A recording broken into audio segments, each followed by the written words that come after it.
We come to Unit 14, the final chapter in this semester of study of Genesis 12 to 36, with our focus upon Genesis 35, which presents to us the final covenant chapter in the life of Jacob, renamed Israel, as he encounters God for a second time at Bethel, meaning house of God or temple of God, which would even be further renamed as El Bethel, God, the temple, the house of El, God.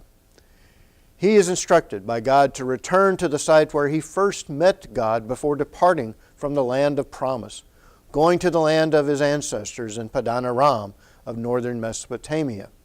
Having met with God's emissaries at Machanaim and at Peniel, and understanding the seriousness of his coming encounter with God, Jacob exercised his familial, spiritual leadership, rightly instructs his family to purify themselves by getting rid of the idols and other materials of idolatry that were used by his people and his entourage to worship the various gods of Mesopotamia, as well as the land of Canaan.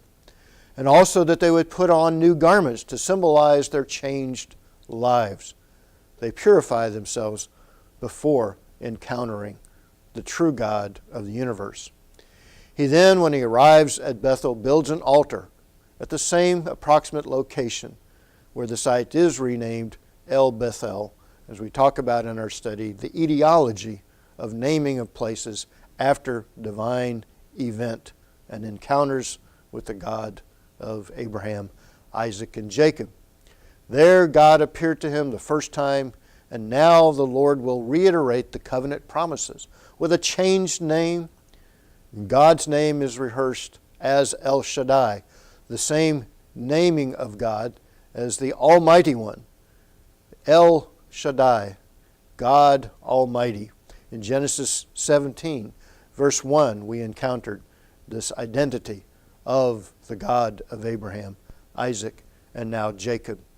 The promises of great nations to come forth, the gift of the land, these promises are renewed, and hence the covenant cycle of Abraham, Isaac, and Jacob is set forth.